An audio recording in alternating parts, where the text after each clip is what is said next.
All right, the basketball season is rocking and rolling. We're rocking and rolling out on the court, but we're always trying to stay sharp by looking at plays so that we can get better. Let's look at 5 plays today. Stick around.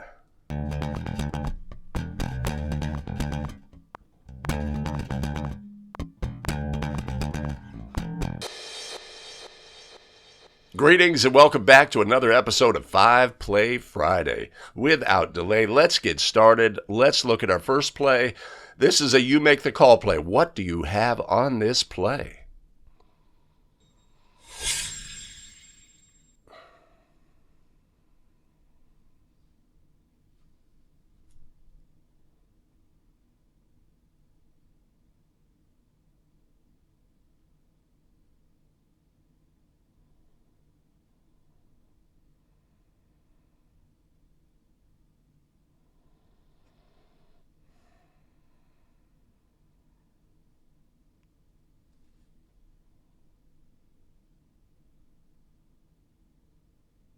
All right, no call on the play. Is this a basket interference violation by rule? Was it missed? Was this a legal play? What is a player allowed to do legally at the basket in this situation? Put your ruling in the comments below, and we'll talk about the play later. So stick around to the end of the video, and we'll talk about the legality or illegality of that play. And with that, we are moving on quickly to play number 2.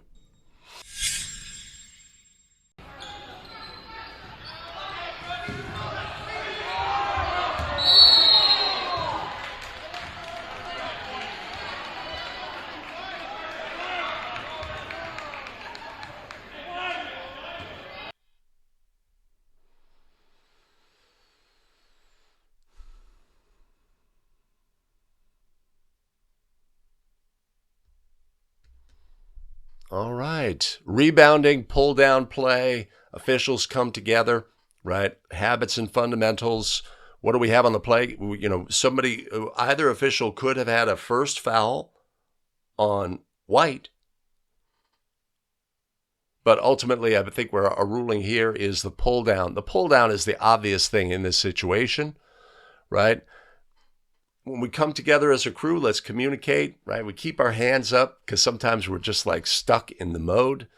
We're going to communicate what we have, what's going to happen next, if bonus free throws would be awarded. If either team offended player was in the bonus, this would be bonus free throws because a try had been attempted, right? But we know the official goes and turns to the ball. It's like, we're not thinking about the ball in this situation. Just communication amongst the crew. The ball will find us, right? Anytime we're watching our game video and we're distracted, right, we want to point those things out. Great job of communication by the crew on this play. A very simple rebounding play. If you had something early, we'd have to come get this. The reaction from both officials would seem to be the obvious foul was the pull down on the play. If we look at it, the players are engaged. Yeah, blue clamps, holds, and pulls down. Whether that player White had caused some form of displacement would be part of our judgment. But what's the obvious foul on this play is the pull down. Hey, welcome back to another episode of 5 Play Friday. My name's Greg Alston with A Better Official. We craft video to help basketball officials get better and take control of their officiating career. One of the ways we do that is we look at plays so that we can all get better as basketball officials. Okay.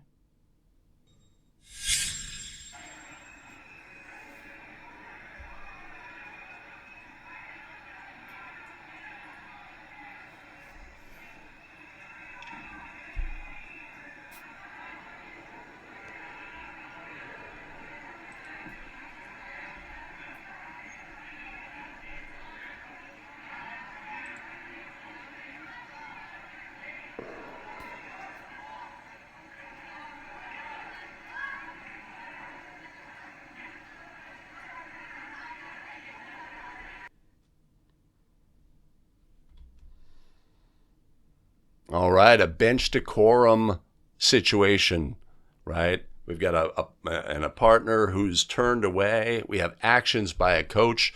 I love this play. I love everything about the administration of the technical foul in this situation, right? This is absolutely unacceptable behavior, running at an official, waving off in disgust, etc. This does not need any sort of warning in advance.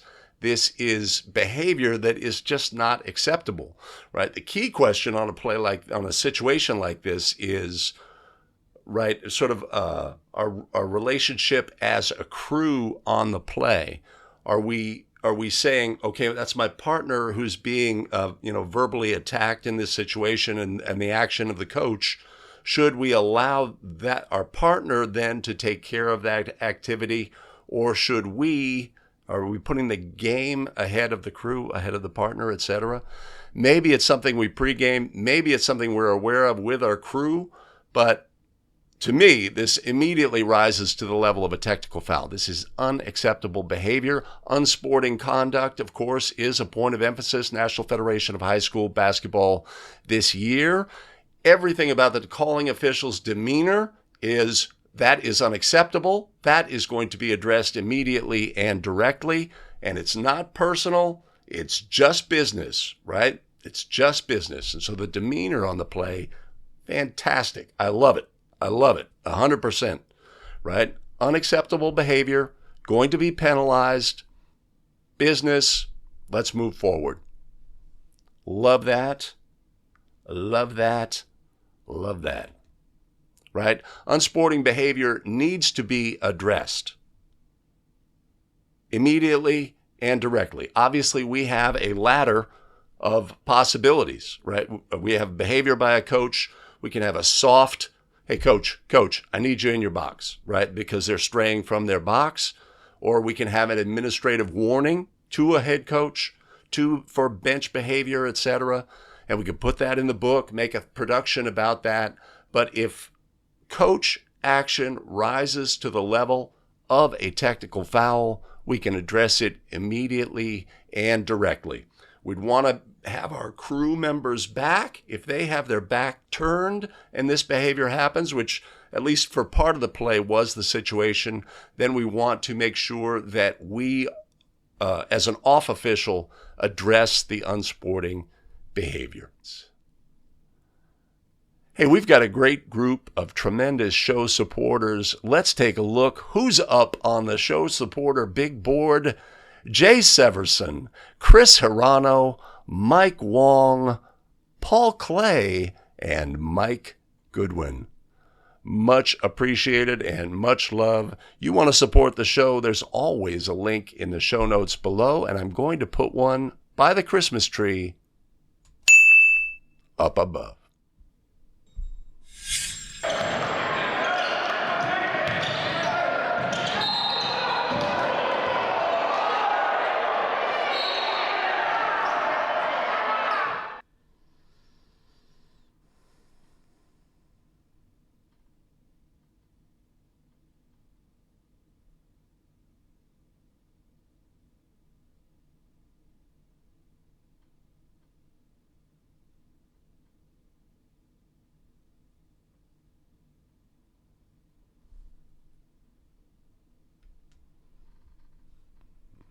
All right, good stuff on this play. Lots of things to look at.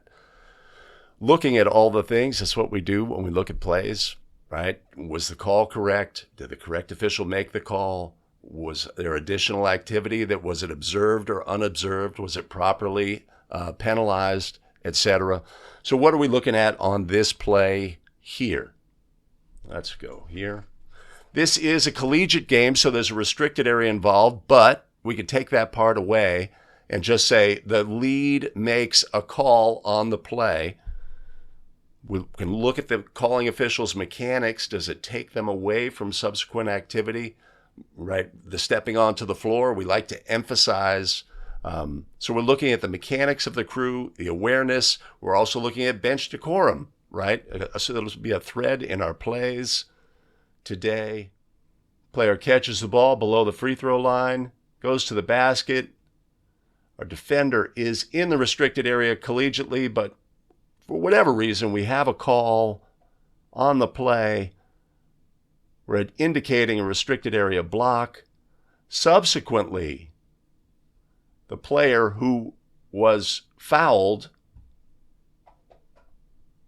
throws the ball down on an opponent who's on the floor. The center official recognizes and assesses a technical foul on red 32 in this instance.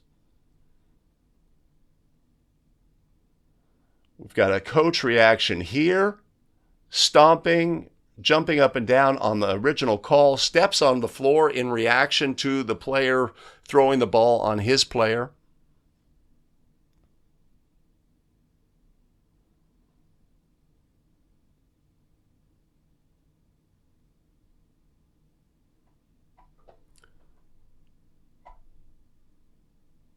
Right, so we can look at our habitual movement here as the calling official, right? When we make stepping onto the court and progressing towards the table part of our action on this play, we are less aware of players on the floor and the subsequent action. So we could think maybe we do that in place and we freeze at the spot to be aware, especially in high school in a two-person game, etc. This subsequent action may be missed. Right? So we just look at our habits and fundamentals and how we can always be in position to have more information than possible. So we have that action. Our center official picks it up properly and assesses. We've got a coach who's stepping onto the floor. Again, this is a decorum issue. And our trail official comes in as well.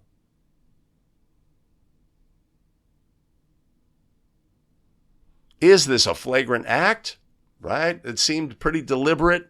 A vulnerable player throwing the ball at their midsection. That's certainly on the table in high school. A flagrant technical foul being ruled in this situation.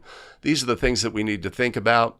But we have great awareness by our center here by continuing to observe the play. When we analyze our own game video, we might find that in this instance a call is made and we glance up at the clock or we look away, etc. Right? So it's great that our center stays engaged here, observes the activity,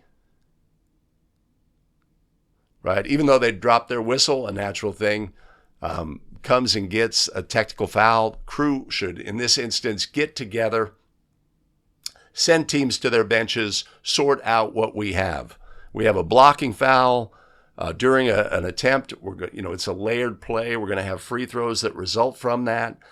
How we're going to administer, we're going to need to sort all of that out. So that is a great play for us to look at, because it really affords us a lot of opportunity to look at several things, both the mechanics of the crew, the awareness of plays, also the fact that there was a bench decorum issue that remains unaddressed in this very short clip, but one that needs to be addressed, right? The coach response to the initial foul, where they stomp up and down, that is not acceptable behavior in that instance, right? It has to be addressed. How are we going to address? Are we going to say, oh, that is a flagrant technical on the coach, or that is a technical on the coach, or coach, we're not going to have that tonight, or administrative warning for behavior on the coach in this situation? And the fact that they have that behavior, and then there's subsequent action, we might say, well, their player was offended on that play, so their natural reaction is to come out in that situation, right? Of course, in a fight situation, a potential fight situation, a coach is allowed on the floor. So the subsequent activity of the coach stepping on the floor, you could say, okay, that is okay, but the initial needs to be addressed. Coach decorum needs to be addressed in all situations. What we permit, we promote.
All right, lots going on this lengthy clip.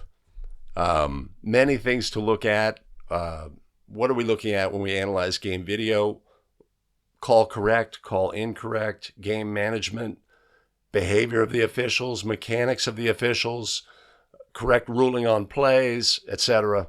Right? This situation offers us a lot. This was from obviously a highly contested game. Ultimately, at the end of the clip, the fan who came onto the floor is ejected by game administration. Game administration seems to do a really good job in this situation. Actually, just prior to the clip, game administration removed somebody from white who was sitting by the team bench. That action obviously occurs in this game. We've got a coach who's comes back onto the floor, inviting the officials over to watch some football on Sunday or what have you. Right, obviously an upset coach after ejection. Subsequently, fans are removed, etc. Right, which is great behavior by game administration. The initial ejection was prompted by the officials, so that's great awareness that we had a fan on the court. So if we look at all of the things, which is of course what we're here to do, right? So this player on white with the black socks. Let's do this. This fellow here is exhibits behavior on the court that we don't see obviously the breadth and the width of the game, but that is a player. When we have players who are irritants in the game, we have to be super aware of their behavior. Some players love the fact that they are irritating to the opponents. They do things that are maybe less than legal and during the game, and they bother their opponents. We have to identify those players. This is one of those players, as we could see in subsequent action, and we're moving forward. Now in this throw-in, right, the count, our thrower throws the ball at the lower midsection of the opponent, right? They have obviously had some interactions in this game. That would become obvious to me, but we have a steal, play to the basket, foul is ruled, goal is scored. The dreaded look back. Who's our fouler? We're not sure. We want to take care of that business at the spot of the foul. Did we miss any activity by the players after the foul? Any taunting activity? Right? The stand over and right? And the subsequent interaction between the two players, this goes unaddressed. This is not acceptable behavior in our game. We have to address these things. But in the end, we are attempting the merited free throw. That free throw is missed. Let's see what happens next.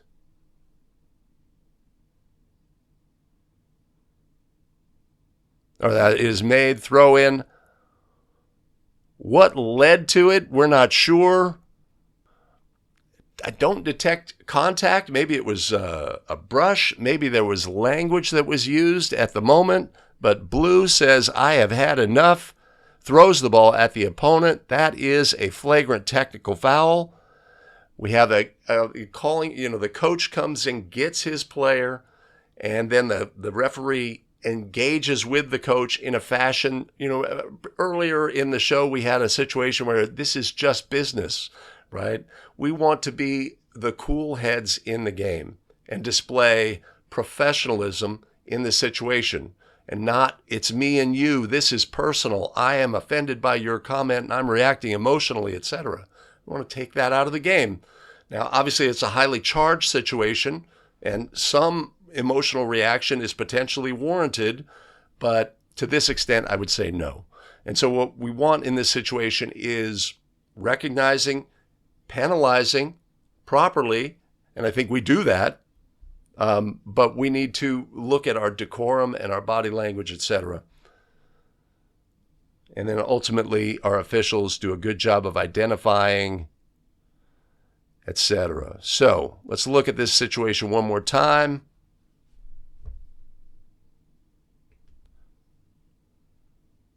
right? The coach objects that that other guy is a cheater and my player was justified or whatever. Or there's no justification in this situation, right? But the engagement in the face is not what we need in this situation. We want separation.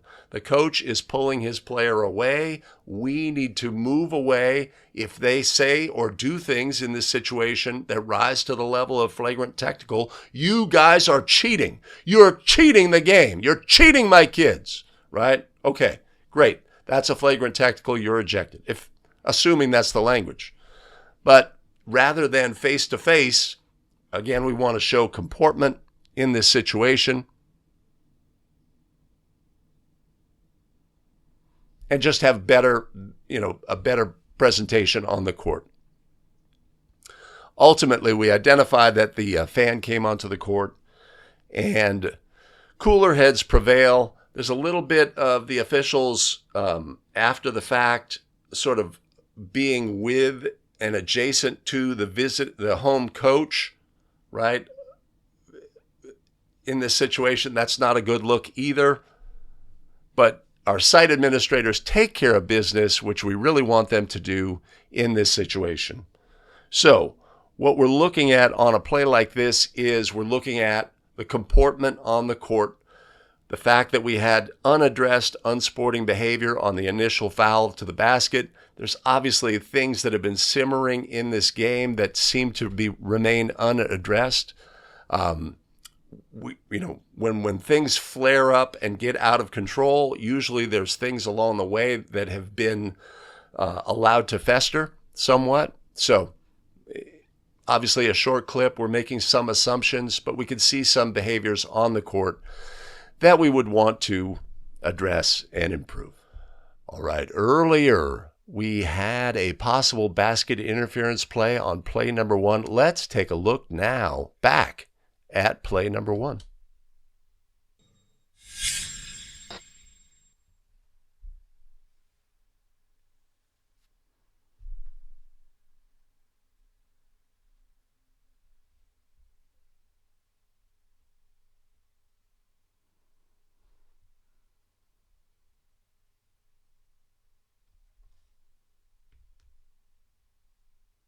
All right, do we have illegal activity on this play? Try goes up. Is the ball contacted in the imaginary cylinder? Is the rim contacted with the ball in the imaginary cylinder? What are the variables in play on a possible basket interference violation in this situation? So let's look at all of the things here.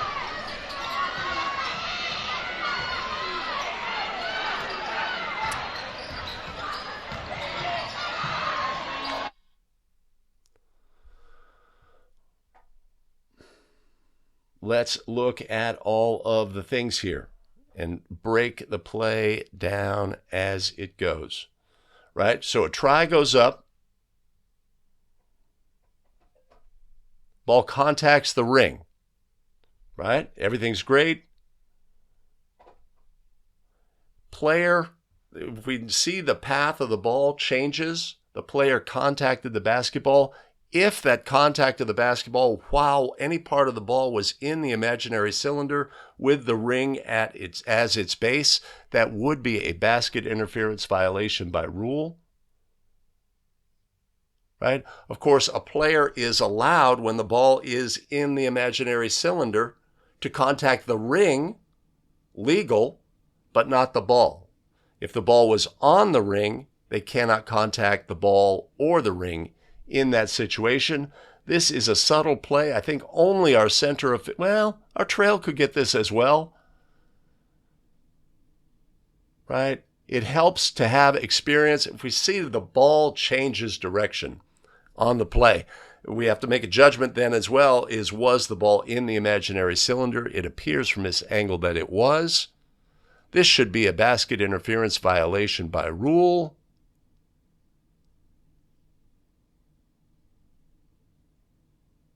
Yeah, we missed that. Hope that lines up with the comments you put below on that play. But we do have time today for of bonus play. Bring it in after the timeout. Green wave in the press. Ball's tipped away. Good effort there by Lerma. Hills has it. He pivots, and he's called for the offensive foul.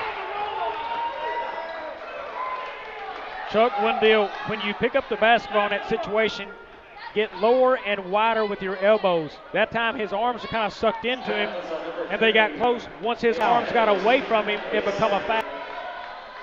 He's got to pivot and rotate with that ball in his hands. Don't bring your elbows in. It looks like and now they an called him for the intentional high foul. All right, a great habits and fundamentals scenario play. We're looking at all of the things. Position, right? We could start with the position of the trail official on the throw-in, right? When we end up administering a throw-in on the sideline and the play gets behind us, it's usually because we didn't anticipate that the players would move back onto the court, and now we are officiating looking away, right? We'd want to be trailing this play, have an open look on the angle. We're just looking at all the things. We have a great count going, but then when the ball gets loose, watch the calling official or watch the official's behavior. They jump, they get jumpy and reactive, right? We want our count to be measured and equal when unusual things happen on the court. Our center does a great job of coming back and being in great position to help with this play here. We've got a swing of the elbow, possible contact. It's not clear that there was contact. All it would take is hitting the tip of the nose in this situation to get that kind of reaction from the player. We may have been fooled on this. Player just moving their head in surprise.